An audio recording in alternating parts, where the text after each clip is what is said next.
नमस्कार सभी को very good good afternoon. Radhe Radhe, जय श्री महाकाल, राम राम। कैसे हैं आप सभी लोग? आप सभी को पता होगा प्रदीप सर के बर्थडे के उपलक्ष्य पर कुछ ऑफर चल रहे हैं तांडव क्लासेस पर, है ना। आप यहां पर इनको देख सकते हो कि छावर 2.0 अगर वर्ग 3 का मुख्य परीक्षा का बैच आप लेना चाहते हो तो 799 रुपये में आपको मिल जाएगा। और वर्ग 1 का कोई सा भी कोर्स आप परचेज करते हो तो 1699 में आपको मिल जाएगा। सीटेट पेपर फर्स्ट सेकंड दोनों को अगर आप कंबाइन ज्वाइन करते हो तो 799। हिंदी का अगर आप एसआई राजस्थान या फिर यूपी कांस्टेबल यूपी एसआई के लिए हिंदी पढ़ना चाहते हो तो मात्र 99 रुपये में।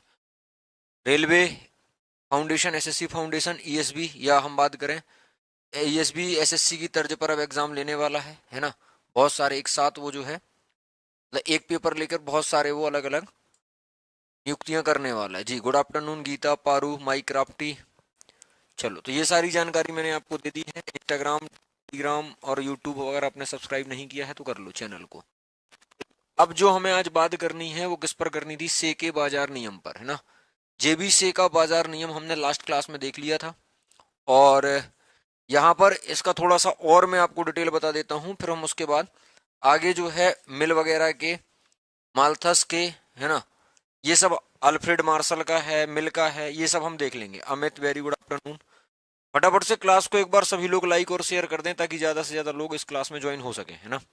चलिए, तो यहाँ पर आपको सबसे पहले जेबीसी के बारे में आपको बता चुका हूं मैं कि इनका जो जन्म होता है ये 1767 में होता है, 1767 में होता है, और फ्रांस के लियोन्स में होता है। ठीक है। इन्होंने कई तरीके के परंपरावादी अर्थशास्त्रियों की क्या करी है तो आलोचना करी है, जिसको हमने बोला है कि सम आलोचनात्मक विचार। सम आलोचनात्मक विचार का मतलब ये है कि जो ट्रेडिशनल इकोनॉमिस्ट थे, कहने का मतलब जो परंपरावादी अर्थशास्त्री थे, उनको इन्होंने क्रिटिसाइज किया है। इन्होंने अर्थशास्त्र की परिभाषा हो, उत्पादन संबंधी विचार हो, वितरण पर विचार हो, मूल्य का सिद्धांत हो। जबकि अगर हम इनके स्पष्ट विचार देखें तो इन्होंने एक से का बाजार नियम दिया है ना। जैसे अगर ये पूछा जाए कि पूर्ति स्वयं मांग को उत्पन्न करती है, यह क्या है, तो तुम जवाब दोगे ये से का बाजार नियम है। से ने बोला है उत्पादन कर दो बिक जाएगा। अच्छा, मतलब इन्होंने बोला है कि बेरोजगारी तो आएगी ही नहीं। क्यों? क्योंकि जब आप उत्पादन करोगे तो लोगों को श्रमिक के तौर पर उनको रोजगार भी मिलेगा। Yes sir.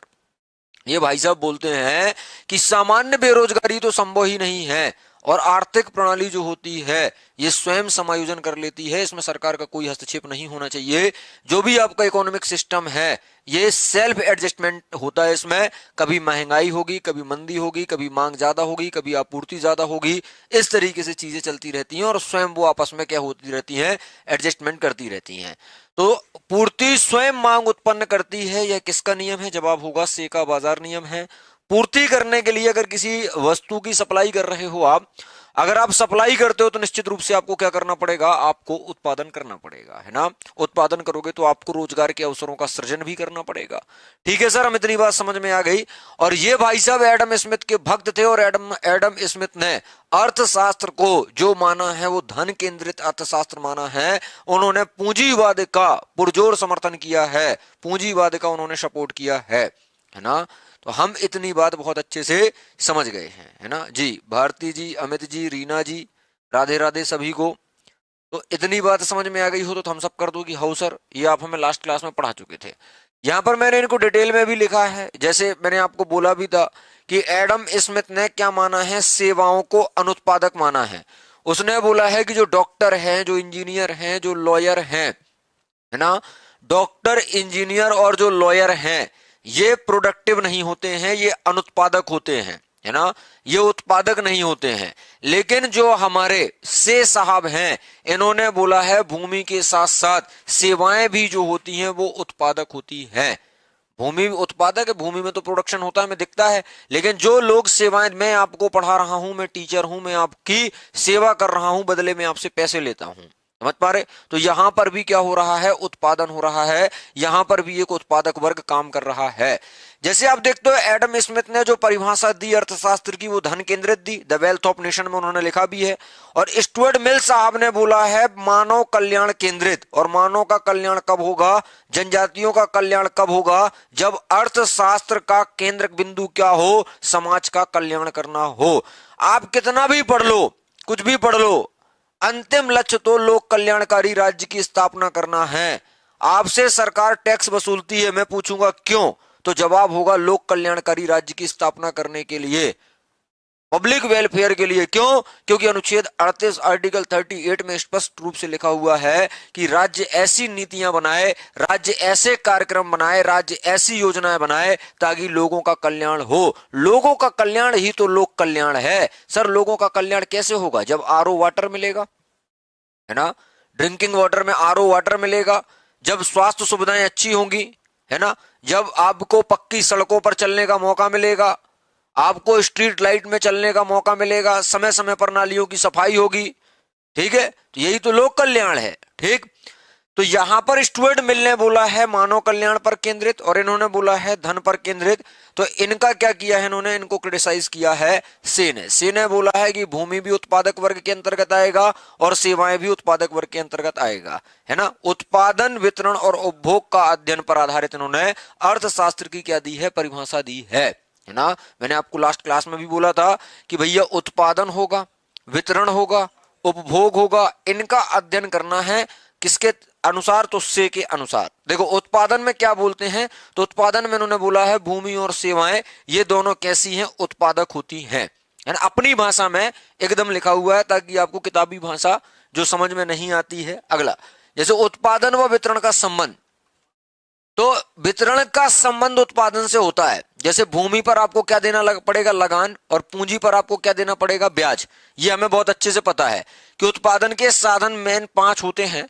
जैसे भूमि होता है, पूंजी होता है, संगठन होता है, उद्यमी होता है और श्रम होता है ना।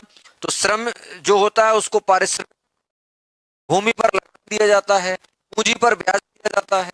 तो ये क्या है? मैं भूमि पर लगान या किराया दे रहा हूं, मैं पूंजी पर ब्याज दे रहा हूं, तो मैं डिस्ट्रीब्यूशन ही तो कर रहा हूं, मैं वितरण ही तो कर रहा हूं। उसके बाद जो पैसा बचेगा वो मेरा लाभ कहलाएगा, शुद्ध लाभ कहलाएगा, और फिर मैं उसको निवेश करूंगा और फिर उस पैसे से मैं क्या करूंगा? तो और लाभ कमाने का सोचूंगा, नए नए प्लान जो है। हाँ, आगे मूल्य कीमत संबंधी इन्होंने बोला कि भाई जो श्रम संबंधी सिद्धांत है इसके ये विरोधी थे, और इन्होंने बोला है कौन सी वस्तु कितनी ज्यादा उपयोगी है इसके आधार पर क्या होना चाहिए? मूल्य का निर्धारण होना चाहिए। ये मैं आपको बताया था लास्ट क्लास में, मैंने आपको यही बात बोली थी कि इनने बोला है कि कौन सी ज्यादा वस्तु हमें अधिक संतुष्ट कर रही है। जैसे एक वस्तु है वो कम संतुष्टि दे रही है, दूसरी वस्तु है वो ज्यादा संतुष्टि दे रही है। आईफोन का लालच सबको है कि आईफोन मिल जाए, क्यों? क्योंकि आईफोन की यूटिलिटी या उपयोगिता ज्यादा है, संतुष्टि ज्यादा है। आप देखना जब मार्केट में जामुन स्टार्टिंग में आता है तो 50 रुपए का 250 ग्राम बिकता है, 50 रुपए का 250 ग्राम बिकता है, तब उसकी यूटिलिटी ज्यादा है, उससे संतुष्टि हमें ज्यादा मिलने वाली। लेकिन जब लास्ट में जाने वाला होता है जामुन तो 50 रुपए केजी मिलता है। हम 50 रुपए केजी वाला नहीं खाते, हम 50 रुपए का 250 ग्राम वाला खाते, क्योंकि वो स्टार्टिंग में आता है, स्टार्टिंग में हमें उससे ज्यादा संतुष्टि मिलती है। लास्ट में जब हम उसको खाते हैं, जब सीजन निकल जाता है, तब हम उससे कम संतुष्टि मिलती है। तो वहां पर चीजें क्या होती है? महंगी होती हैं। तो इन्होंने बोला है कि उपयोगिता या संतुष्टि के आधार पर आप किसी वस्तु का क्या करेंगे? प्राइस डिसाइड करेंगे, कीमत डिसाइड करेंगे, मूल्य डिसाइड करेंगे। इनके स्पष्ट विचार में इन्होंने बोला है अति उत्पादन की घटना, मतलब इन्होंने बोला है मांग स्वयं उत्पन्न होती है, मतलब पूर्ति स्वयं मांग को उत्पन्न करती है, पूर्ति स्वयं मांग को उत्पन्न करती है, पूर्ति स्वयं मांग को उत्पन्न करती है, यही से का बाजार नियम है। सामान्य बेरोजगारी संभव ही नहीं है। मैं आपको बता चुका हूं कि जब आप प्रोडक्शन कर रहे हो तो उसमें लेबर भी तो काम करेगी, और लेबर जब काम करेगी तो लेबर को रोजगार तो मिलेगा, ठीक है। आर्थिक प्रणाली स्वयं समायोजित होती है, इसमें सरकारी हस्तक्षेप नहीं होता है। क्रेता व विक्रेता जो है स्वतंत्र रूप से आर्थिक क्रियाएं करते हैं। क्रेता खरीदारी करेगा, विक्रेता बेचेगा, विक्रेता का काम है बेचना, क्रेता का काम है खरीदना। तो आर्थिक प्रणाली जो होती है, इकोनॉमिक जो सिस्टम होता है, वो सेल्फ एडजस्टमेंट होता है इसमें, है ना। उसमें क्या होता है? सेल्फ एडजस्टमेंट होता है, स्वयं वो क्या कर लेता है? तो एडजस्ट हो जाता है। अब बात आती है अल्फ्रेड मार्शल के आर्थिक विचार पर। लास्ट तक से तक का हमने पढ़ लिया था। मैंने आपको बोला था कि टोटल 11 हैं वेस्टर्न वाले, पश्चिमी वाले जो आपको पढ़ना है। टोटल 11 हैं पश्चिमी वाले जो आपको पढ़ना है। एक बार सभी लोग मुझे थम्स अप करके बता दो कि हाँ सर, हमें इतनी बात बहुत अच्छे से समझ में आ गई है। जी sir, political science Sunil sir के द्वारा पढ़ाया जाता है, आप क्लास लेकर देख लीजिएगा, है ना। सुनील सर आपको पॉलिटिकल साइंस पढ़ा रहे हैं, और इसके अलावा मैं जो है आपको हिस्ट्री और इकोनॉमिक्स वर्ग 1 का पढ़ाता हूँ। ठीक है, एप्लीकेशन पर आपको सभी जो है कोर्सेस दिख जाएंगे। आप तांडव क्लासेस का एप्लीकेशन जरूर डाउनलोड कर लीजिएगा और उसमें आपको बहुत सारा कंटेंट दिखेगा, पीजीटी के सवाल दिखेंगे जो पीजीटी पूछता है ना। टाइम क्या है सर? टाइम एक बार आपको ऑफिस वाले नंबर पर कांटेक्ट कर लेना। यहाँ पर मैं ऑफिस का नंबर लिख रहा हूँ, किसी भी प्रकार की कोई अगर दिक्कत आती है तो आप लोग इस नंबर पर कांटेक्ट कर लिया करो, 9589812077। अगर अभी कोर्स ज्वाइन करते हो तो 1699 रुपए आपको लगेंगे, है ना गोलू जी। चलो इतनी बात समझ में आ गई। चलो अल्फ्रेड मार्शल की बात करते हैं ना। और मैं आपको बता दूं कि जो ग्वालियर के आसपास के लोग हैं वो 5 तारीख को ग्वालियर में उपस्थित रहें 11 बजे, है ना।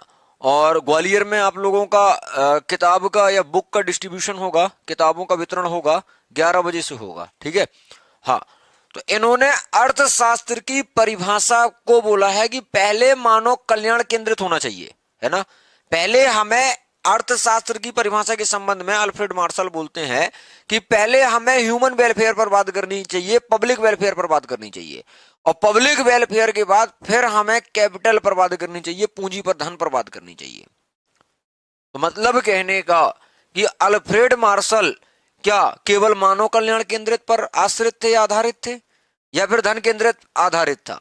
तो इनका आपको बताना है कि जो अल्फ्रेड मार्शल ने अर्थशास्त्र की परिभाषा के संबंध में बोला है वो मानव कल्याण केंद्रित पहले रखा है और बाद में उन्होंने धन केंद्रित रखा है। इन्होंने अर्थशास्त्र की प्रकृति के संबंध में, नेचर के संबंध में यह बोला है कि क्या होना चाहिए पर आधारित होना चाहिए। और क्या होना चाहिए मतलब ये कैसा है, तो क्या होना चाहिए मतलब ये आदर्श अर्थशास्त्र की बात हो रही है, क्योंकि एक वास्तविक अर्थशास्त्र होता है और एक आदर्श अर्थशास्त्र होता है। जब क्या है और कितना है बोला जाए, क्या है और कितना है बोला जाए, तब ये वास्तविक की बात है। और जब आदर्श में क्या होता है, क्या होना चाहिए, ये आदर्श अर्थशास्त्र की बात है।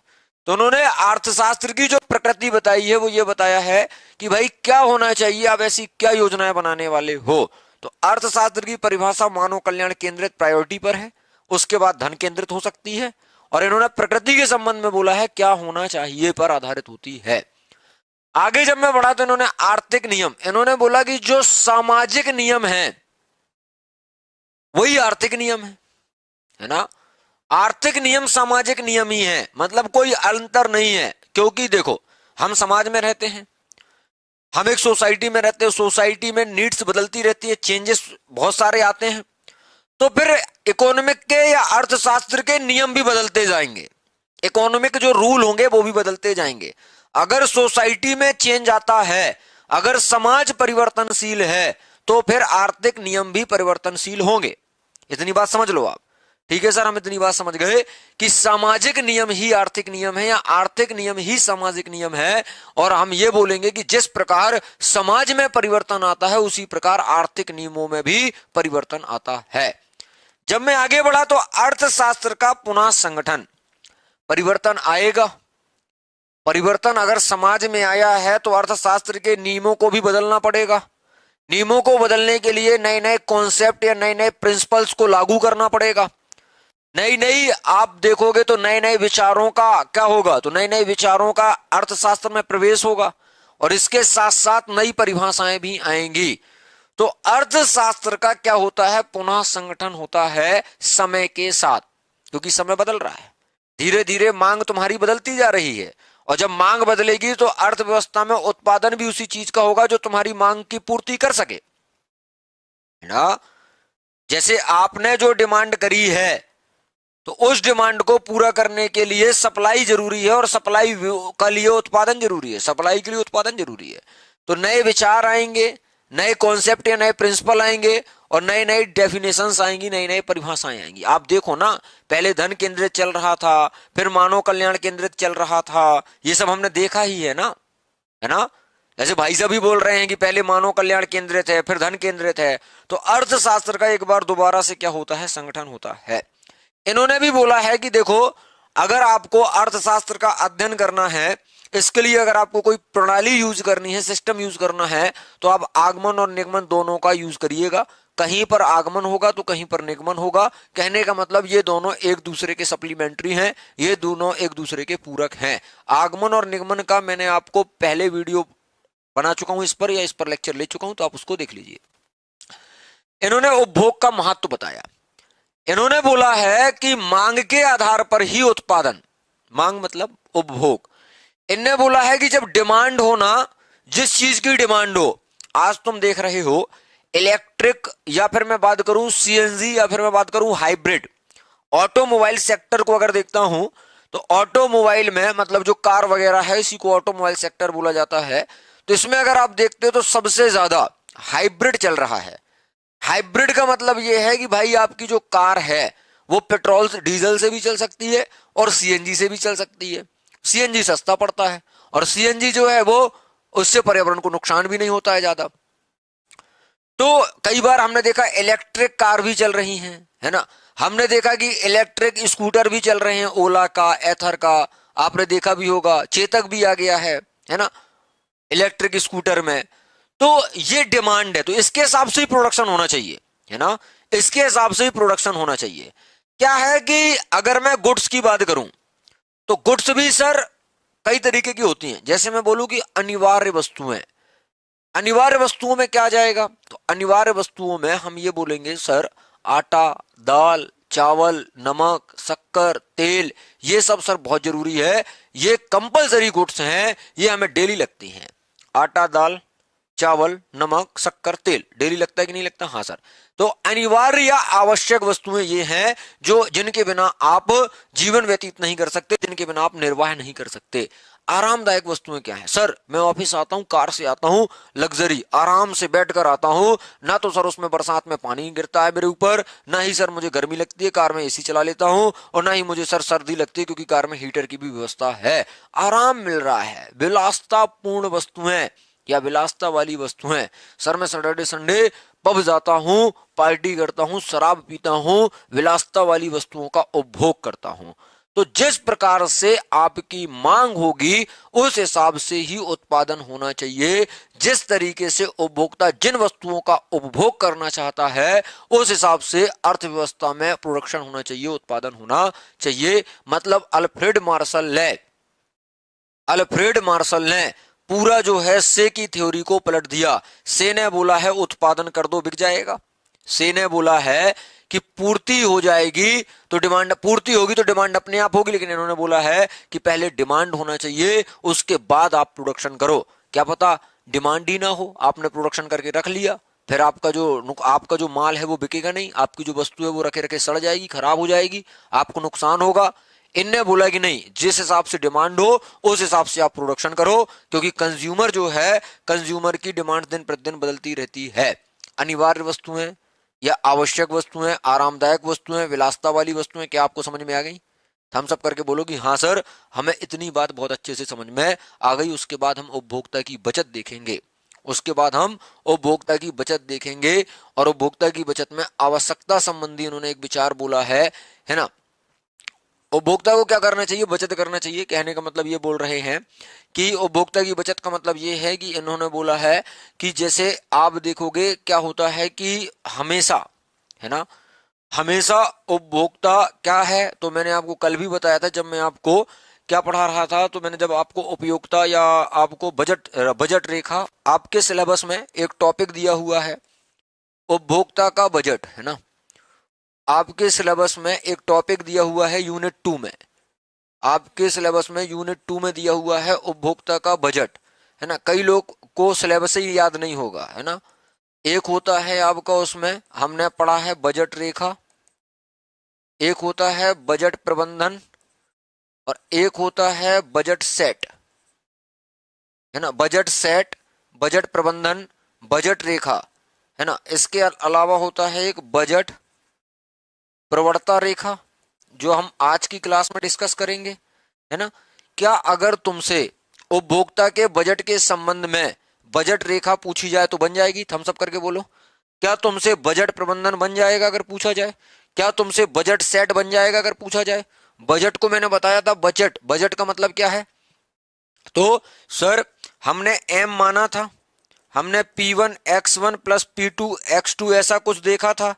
मैंने बोला था कि हमेशा M बड़ा होगा या बराबर होगा किसके, तो खर्चे से। दो वस्तुओं का खर्चा, हमने दो वस्तुओं का खर्चा मतलब एक बंडल बनाया था, एक हमने बंडल बनाया था।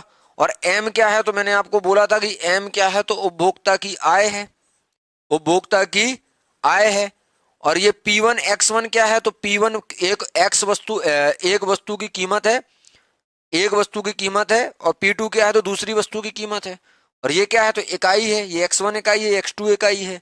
तो इन दोनों को जब हम देखते हैं जोड़कर, तो आय ज्यादा होनी चाहिए या आय बराबर होना चाहिए। मैंने बोला 100 रुपये आय है, तो वो 100 भी खर्चा कर सकता है, और वो 75 भी खर्चा कर सकता है, वो 99 भी खर्चा कर सकता है, 80 भी खर्चा कर सकता है।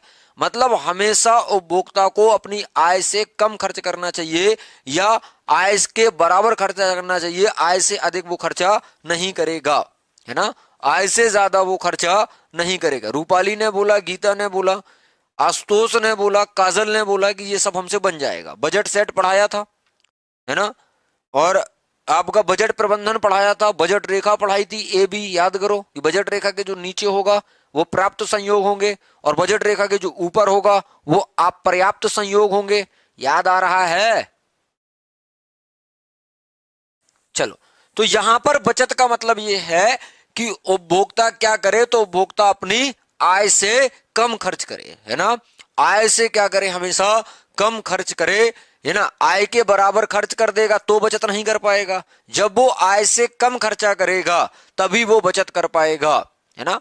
क्योंकि आप देख रहे हो आवश्यकताएं तो असीमित हैं, साधन सीमित हैं, मानवीय आवश्यकताएं असीमित हैं, साधन सीमित हैं, है ना।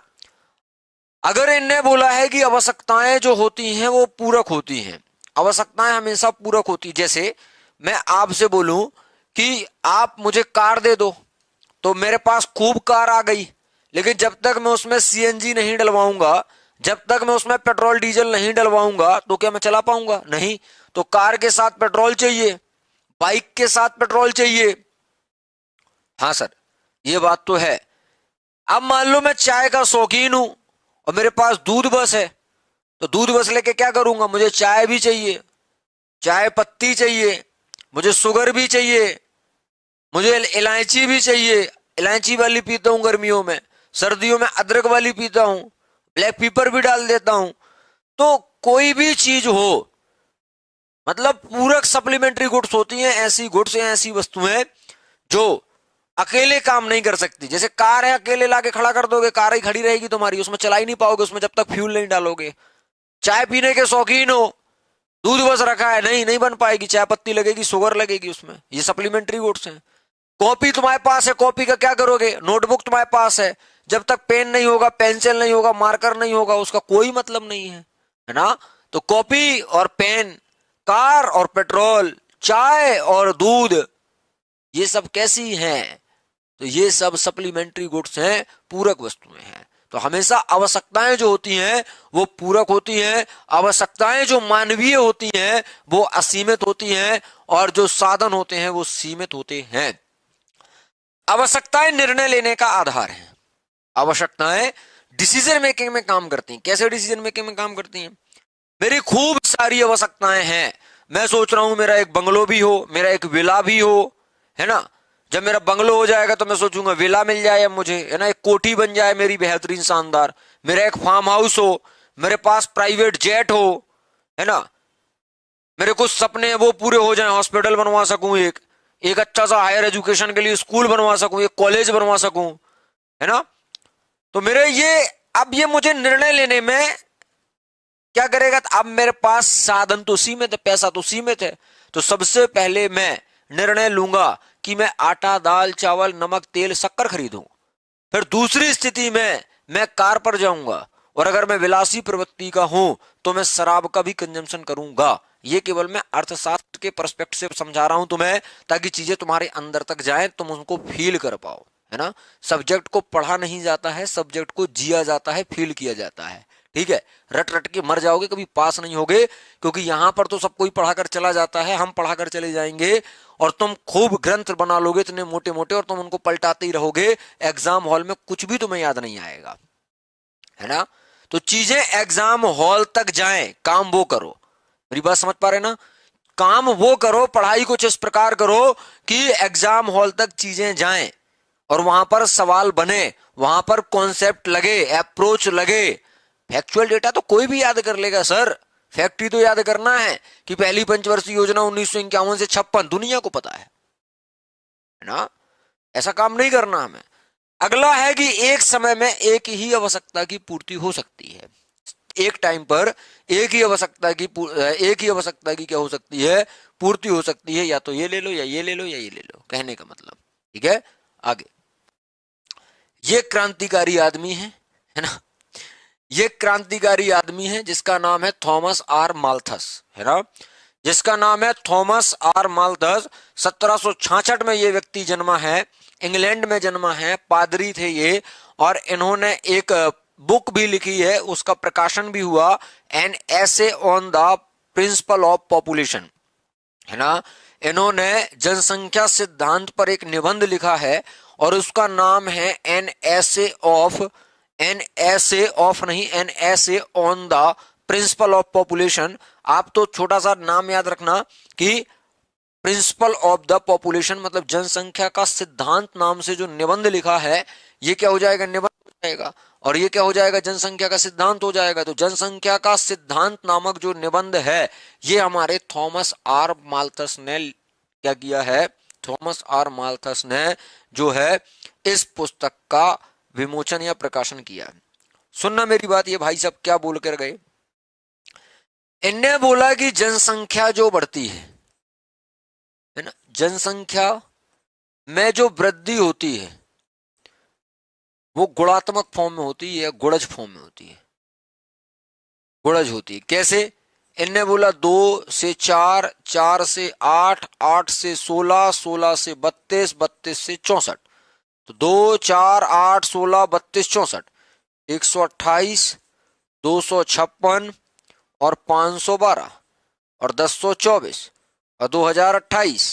समझ पा रहे मेरी बात? 48। मेरी बात समझ पा रहे मैं क्या कहना चाह रहा हूं? जनसंख्या इस तरीके से बढ़ती है, जनसंख्या इस तरीके से बढ़ती है। इन्हीं माल्थस ने बोला कि खाद्यान्न जो बढ़ता है, खाद्यान्न में जो वृद्धि होती है, ये अंकगणितीय होती है, ये अर्थमेटिक फॉर्म में बढ़ता है, अंकगणितीय बढ़ती है। तो जनसंख्या खाद्यान्न में जो वृद्धि होती है वो अंकगणितीय, खाद्यान्न में वृद्धि जो है वो अंकगणितीय बढ़ती है। 1, 2, 3, 4, 5, 6, 7, 8, 9, 10। मतलब कहने का कि जनसंख्या की तुलना में खाद्यान्न कम ही रहेगा हमेशा। जनसंख्या बढ़ेगी, लेकिन जितना जनसंख्या बढ़ रहा है उतना खाद्यान्न नहीं मिलेगा। तो जनसंख्या बढ़ती है, उसकी अगर हम कंपेयर करके देखें कि जनसंख्या जिस रेशो में बढ़ रही है, जिस अनुपात में जनसंख्या बढ़ रही है, उस अनुपात में खाद्यान्न नहीं बढ़ रहा है। मतलब खाद्यान्न का संकट आना तो तय है, लोग भूखमरी से मरेंगे तो मरेंगे ही, है ना? क्रांतिकारी आदमी। इन्होंने बोला है कि भैया जनसंख्या संबंधी इन्होंने क्या बोला है जनसंख्या के संबंध में?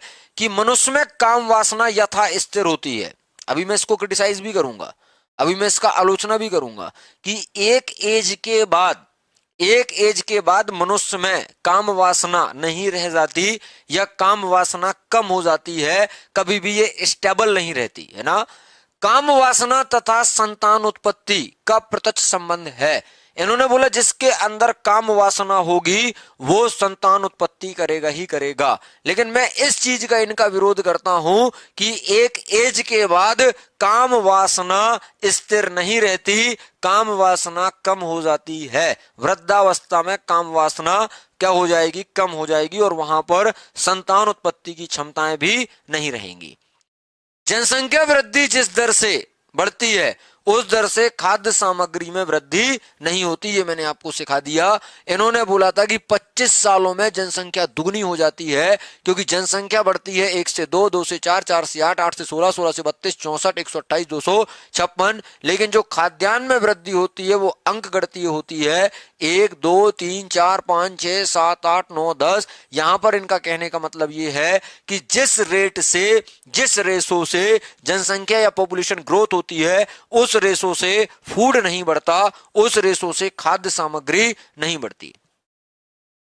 इन्होंने बोला है कृषि में उत्पत्ति ह्रास नियम में इन्होंने बोला है कृषि उत्पादन एक सीमा तक बढ़ता है, उसके बाद कम होने लगता है। लेकिन मैं इनसे बोल रहा हूं कि अगर आप आधुनिक तरीके से कृषि करते हो, अगर आप जैविक कृषि करते हो, और यदि आप उसमें प्रॉपर फर्टिलाइजर, अगर आप उसमें प्रॉपर इरिगेशन, अगर आप प्रॉपर उसमें मशीनीकरण करते हो, अगर आप उसमें प्रॉपर पेस्टिसाइड्स का इस्तेमाल करते हो, तो आप कृषि का जो प्रोडक्शन है, एग्रीकल्चर जो प्रोडक्शन है, उसकी कोई लिमिट नहीं है, आप उसको बढ़ा सकते हो, है ना। यहां पर भी मैंने इनको क्रिटिसाइज कर दिया। इन्होंने बोला है कि कृषि में हमेशा डेप्रिसिएशन आएगा, रूल एक लागू होगा, एक लिमिट तक तो उसमें वृद्धि होती है, ग्रोथ होती है, लेकिन उसके बाद उसकी ग्रोथ रुक जाती है या उसमें आप देखोगे कमी आना स्टार्ट हो जाती है। तो कमी नहीं आएगी अगर आप उसको आधुनिक तरीके से करोगे, मॉडर्न तरीके से करोगे, तो कभी भी कृषि में या एग्रीकल्चर के उत्पादन में कमी नहीं होगी। जनसंख्या सिद्धांत को प्रभावित करने वाले कारक, ये मेरा कुछ इस तरीके से पढ़ाने का पैटर्न होता है ना। मैं आपको बता देता हूं, एप्लीकेशन पर मैंने ये क्लास 5 ली होगी, किस नाम से, तो ये टॉपिक है मेरा भारतीय एवं पाश्चात्य विचारक, क्लास नंबर 5। ये एप्लीकेशन का ही आप लोगों को यूट्यूब पर एक तरीके से डेमो लेक्चर्स के रूप में आपको दिखा रहा हूं, है ना। से आपको पूरा एप्लीकेशन पर मिल जाएगा। तो इनने बोला जनसंख्या के क्या क्या फैक्टर हैं जो जनसंख्या को इफेक्ट करते हैं। आर्थिक व सामाजिक असंतोष का वातावरण, मतलब जब ये प्रिंसिपल दे रहे थे, तो चारों तरफ यूरोप में युद्ध का माहौल था, और युद्ध से अकाल और भुखमरी जैसी जो है ये क्या लेती हैं, तो ये जो है आपदाएं जन्म लेती हैं। चारों तरफ जब वॉर का एक वातावरण हो, तब उस समय क्या होगा, अकाल पड़ जाएगा, भुखमरी होगी, है ना। तो इससे क्या होगा, तो लोगों में असंतोष होगा, आर्थिक असंतोष भी होगा, सामाजिक भी होगा। आपस में लोगों के विचार नहीं मिलेंगे तो सामाजिक असंतोष हो जाएगा, और जब लोगों के पास खाना नहीं होगा तो वो राजनीति का विरोध करने लगेंगे कि साला तुम ऐसी तुम्हारी अर्थव्यवस्था है कि तुम हमारा पेट नहीं भर पा रहे, है ना। औद्योगिक क्रांति का समय था, यहां पर आप देखोगे ब्रिटेन में क्या हो रहा था, तो इंडस्ट्रियलाइजेशन था, वहां पर कच्चा माल यहां से ले जाते थे और वहां पर भर भर के तैयार माल को बनाकर और भारत में ही बेचते थे, फ्रांस में बेचते थे, जितने भी उनके उपनिवेशक थे, और एक मोटी रकम या एक मोटा पैसा उनके पास जाता था, प्रॉफिट में रहते थे। और इनने गार्डविन की पुस्तक इन्हीं के टाइम पर क्या हुई है, प्रकाशित हुई है, जिसका नाम था पॉलिटिकल जस्टिस। तो अगर कभी पूछा जाए पॉलिटिकल जस्टिस किसकी पुस्तक है, तो यह है गॉडविन की पुस्तक, है ना। माल्थस के जनसंख्या सिद्धांत की आलोचना मैंने कर दी है, क्रिटिसाइज मुझे जितना करना था मैंने खूब किया है। जैसे आप देखो, इन्होंने बोला है कि भैया जो काम वासना होती है या जो प्रजनन शक्ति होती है वो स्थिर होती है, मैंने बोला नहीं होती है ना। जीवन स्तर में वृद्धि के साथ साथ जनसंख्या वृद्धि नहीं होती है, मतलब अगर आपका लाइफ स्टाइल बढ़ रहा है तो आप, है ना, आप देख रहे हो सब लोग समझदार है, बच्चे दो ही अच्छे वाली कहानी चल रही है ना। जनसंख्या की तुलना राष्ट्रीय आय से करना चाहिए, कि अगर जनसंख्या बढ़ रही है तो क्या राष्ट्रीय आय बढ़ रही है, फूड से नहीं करनी चाहिए, है ना। क्योंकि अगर मैं अपने देश के नागरिकों को, युवाओं को अगर मैं स्किल देता हूं, अगर मैं ट्रेनिंग देता हूं, प्रशिक्षण देता हूं, कौशल देता हूं, तो निश्चित रूप से वो राष्ट्रीय आय में योगदान करेंगे और वो देश की जीडीपी को बढ़ाने में हमारा सपोर्ट करेंगे, और 2047 तक भारत को विकसित बनाने का लक्ष्य जो है भारत सरकार का पूरा भी हो जाएगा। यहां पर इन्होंने बोला है सिद्धांत की गणितात्मक रूप से दोषपूर्ण है, मतलब इन्होंने बोला कि भैया जो कृषि है ना, वो एक सीमा तक तो बढ़ती है, उसके बाद कमी हो जाती है। फिर मैंने इनसे बोला कि आप टेक्नोलॉजी का इस्तेमाल करो कृषि में, निश्चित रूप से क्या होगी, उत्पादन में वृद्धि होगी। माल्थस प्रगति का मतलब प्रोग्रेस जो हो रही है इसका अनुमान लगाने में सफल नहीं रहे। जनसंख्या वृद्धि से जनशक्ति में, मैंने बोला ना, ऐसा थोड़ी है सब कामचोर थोड़ी है, सब आलसी थोड़ी है। अगर जनसंख्या बढ़ रही है तो उसमें श्रम शक्ति भी बढ़ रही है, उसमें 15 से 59 साल वाला कार्यशील जनसंख्या भी है। अगर मैं उसको स्किल और ट्रेनिंग दूंगा तो वो धूम मचा देगा, है ना। और मैंने बोला है कि जनसंख्या की प्रत्येक वृद्धि हानिकारक नहीं होगी, सब आलसी नहीं होते, सब रील स्क्रॉल नहीं करते, है ना, सब 1.5 GB डाटा खत्म नहीं करते, कुछ तो मेहनती होते हैं जो सुबह से लेकर शाम तक काम ही करते हैं। तो जनसंख्या वृद्धि हानिकारक नहीं होती है, कई बार जनसंख्या वृद्धि के हमें फायदे भी होते हैं। एडम स्मिथ ने क्या बोला है, एडम स्मिथ ने बोला है कि श्रम का जो विभाजन होना चाहिए वो भूमि की अपेक्षा, है ना, श्रम को धन एवं संपत्ति का स्रोत माना है। इन्होंने बोला कि जो भूमि है ना आपके पास, भूमि जो है ना आपके पास, ये धन या संपत्ति नहीं है। जबकि जो आपके पास श्रम है ना, जो आपके पास श्रम है वो आपके, जैसे मैं पढ़ा रहा हूं तो मैं एक श्रम का काम कर रहा हूं, है ना, तो ये मेरा एक संपत्ति का स्रोत है। मेरे पास इंटेलेक्चुअल प्रॉपर्टी है। इंटेलेक्चुअल प्रॉपर्टी मतलब बौद्धिक संपत्ति है। मेरे जो दिमाग में है वही मैं आपके यहाँ पर आकर डिलीवर करता हूँ, तो ये मेरा श्रम है, यही मेरा वेल्थ है, धन है, यही मेरा प्रॉपर्टी है, संपत्ति है। मैं बोलूँ मेरे पास तो 50 एकड़ जमीन है, ऐसा नहीं साहब, है ना। राष्ट्र का कोष या खजाना लोगों की आवश्यकताओं की पूर्ति कर उन्हें सुविधाएं प्रदान करना। राष्ट्र का कोष या खजाना जो होगा, इसमें इन्होंने बोला है कि राष्ट्र क्या काम करे, तो राष्ट्र जो है अपने लोगों की आवश्यकताओं की पूर्ति करे और अपने लोगों को सुविधाएं दे। यही राष्ट्र क्या करता है, अपने कोष को कुछ इस तरीके से डिस्ट्रीब्यूट करता है। अपने कोष मतलब खजाने को, ठीक। यहां पर क्या बोला गया, वस्तु का उत्पादन सामाजिक सहयोग से होना चाहिए। जैसे एक मुझे तालाब का निर्माण करना है, तालाब एक मान लो थोड़ी देर के लिए वस्तु हो गई, है ना। और जैसे मान लो मुझे कोई सी भी चीज बनानी है तो वो समाज के लोग मिलजुल कर बनवा दें, उसका उत्पादन सामाजिक सहयोग से हो जाए। विनिमय के माध्यम से आवश्यकताओं की पूर्ति, जैसे आपने एंशियंट टाइम पर देखा था बार्टर सिस्टम चलता था, वस्तु विनिमय चलता था। ऐसा ही उन्होंने बोला कि आप एक्सचेंज मेथड के माध्यम से क्या कर सकते हैं, अपनी आवश्यकताओं की पूर्ति कर सकते हैं, अपनी नीड्स को फुलफिल कर सकते हैं। तो यहां तक अल्फ्रेड मार्शल तक की बातें समझ में आई, जो इन्होंने श्रम विभाजन बोला है। इन्होंने श्रम विभाजन में बोला तो क्या उत्पादन में इससे वृद्धि हुई, हाँ। कार्य कुशलता में वृद्धि हुई, मैंने बोला ना मेरे पास इंटेलेक्चुअल प्रॉपर्टी है, मतलब बौद्धिक संपत्ति बढ़ेगी, लोगों के पास स्किल आएगी, कोई प्लम्बर बनेगा, है ना, कोई टेक्नीशियन बनेगा, कोई कंप्यूटर का ज्ञान होगा जिसको, बहुत सारी चीजें। स्किल मतलब क्या, आप इलेक्ट्रीशियन को बुलाते हो, आप प्लम्बर को बुलाते हो, तो आने की उनकी फीस ही होती है 200 रुपए, कि भैया आएंगे। मोबाइल में खोल रहा हूँ, है ना, मोबाइल मैंने दिया उसको, बोले भैया हम खोलेंगे तो 200 रुपए लगेंगे आपके, बाद में हम जो सामान डालेंगे उसका पैसा अलग लगेगा। क्यों, क्योंकि उसको स्किल है, उसके पास ट्रेनिंग है उस चीज की, है ना। समय की बचत होती है, समय की बचत होती है, कम समय में मैं आपको ज्यादा ज्ञान दे सकता हूँ। और नई नई रिसर्च होता रहता है सब्जेक्ट पर भी, कि इसको किस तरीके से पढ़ाया जाए ताकि आप इसको एग्जाम हॉल तक ले जाओ और आपका एग्जाम में जो सवाल है वो आपसे बन जाए, है ना। कई बार एक ही काम करते करते नीरसता आने लगती है, दिमाग में ये लगता है कि अरे यार पढ़ा ही रहा हूँ, दूसरा काम कुछ भी नहीं कर रहा हूँ, है ना, फैंटेसी नहीं है जीवन में ऐसा। और कई बार ऐसा होता है कि श्रम की गति, इससे क्या होगा, तो इससे श्रम की गतिशीलता में बाधा आती है। मैं बोल दूंगा कि आज मुझे लेक्चर नहीं लेना, है ना, और आज छुट्टी है क्योंकि नीरसता आ गई है, बोर हो गया हूं पढ़ाते पढ़ाते। जॉन लॉक के आर्थिक विचार, थम्स अप करके बताओ एक बार सभी लोग, जितने लोग देख रहे, और एक बार सेशन को लाइक शेयर भी करो, ज्यादा लोगों को जोड़ा करो, है ना, तुम्हारी संख्या बहुत कम रहती है।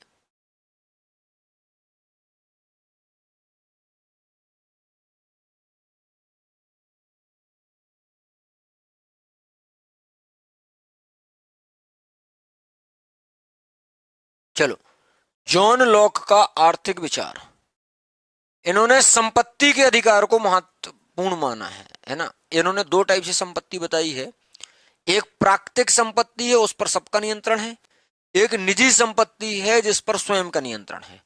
अगर मेरी जमीन है तो वो निजी हो गई, और अगर वो प्रकृति की है, प्राकृतिक रूप से जो हमें मिली है, वो सबकी है, उस पर सबका नियंत्रण है। ऐसा जॉन लॉक के अनुसार है।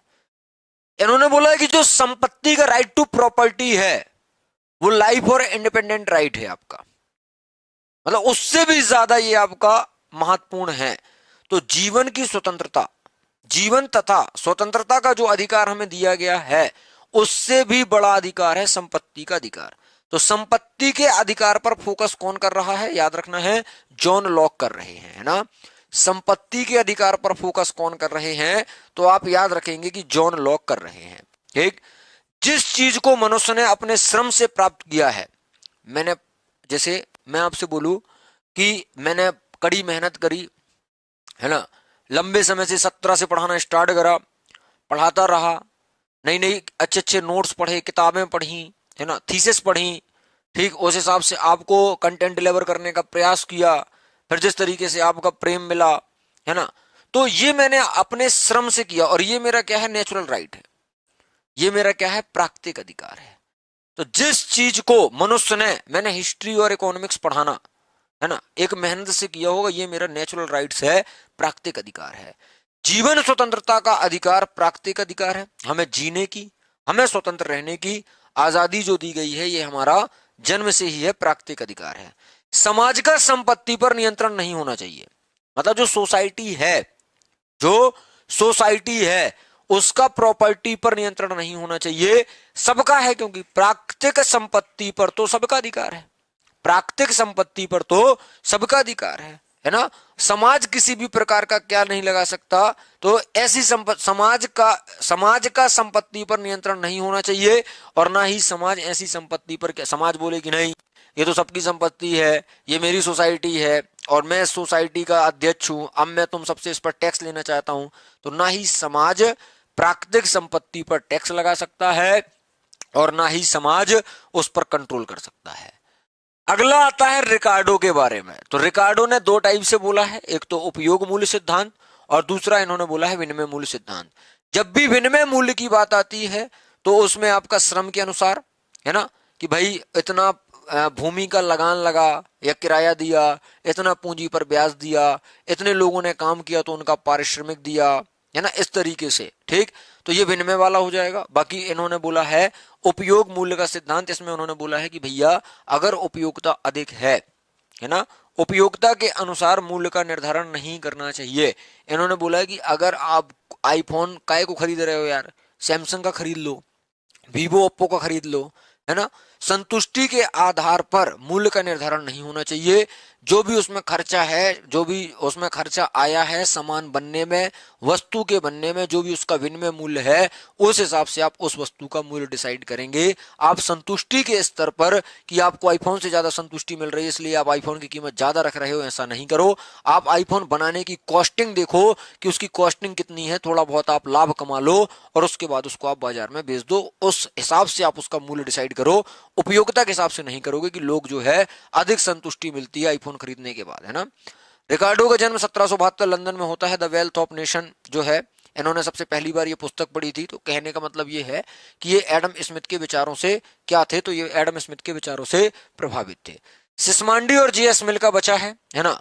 और अगर मैं बात करूं तो मैं इतने टॉपिक विधिवत तरीके से आपको एप्लीकेशन पर पढ़ा चुका हूं। जितने भी एप्लीकेशन के स्टूडेंट्स हैं, क्या ये टॉपिक आप लोग पढ़ चुके हो? अर्थशास्त्री परिभाषा, अर्थशास्त्र की प्रकृति व क्षेत्र, व्यष्टि व समष्टि अर्थशास्त्र, अर्थशास्त्र के अध्ययन की विधियां और अर्थव्यवस्था की केंद्रीय समस्याएं, भारतीय व पाश्चात्य विचारक। क्या आप लोगों ने ये टॉपिक एप्लीकेशन पर कंप्लीट किए हैं? अगर किए हैं तो थम्स अप कर दो। रूपाली ने बोला, अमित ने बोला, काजल ने बोला, गीता ने बोला। क्या आप लोगों के इसके प्रॉपर नोट्स हैं? क्या आप लोगों ने इसके प्रॉपर नोट्स बनाए हैं? हाँ या ना में जवाब दो। आपकी दूसरी यूनिट इस हफ्ते कंप्लीट हो जाएगी, 1 से 2 दिन में दूसरी यूनिट भी आपका कंप्लीट होने वाला है, ठीक है। तो हम क्रमबद्ध तरीके से एक एक करके चल रहे हैं। जो लोग नए कोर्स में ज्वाइन हो रहे हैं, डेली ज्वाइन हो रहे हैं, तो उनको मैं यही कहना चाहता हूँ यूट्यूब के माध्यम से कि सर आप लोग जो है सबसे पहले तो जो क्लासेस डली हुई हैं, लगभग 32 या 33 क्लास हो चुकी हैं, तो 32-33 क्लास जो हो चुकी हैं उनको आप फटाफट से, है ना, रिकॉर्डेड जो है उनको फटाफट से देख के नोट्स बना लीजिए। आगे की क्लासेस आप लाइव लीजिएगा, डेली शाम को 6 बजे एप्लीकेशन पर लाइव क्लासेस चल रही हैं। अभी ऑफर चल रहा है, 1699 रुपए में आपको वर्ग 1 का कोर्स मिल जाएगा। यह ऑफर कल और परसों तक रहेगा। तो आज यहीं पर विराम देते हैं क्लास को। Thank you so much. कल मिलते हैं एक नई ऊर्जा के साथ। खुश रहिए, मुस्कुराते रहिए, माता पिता का ख्याल रखिए। All the best.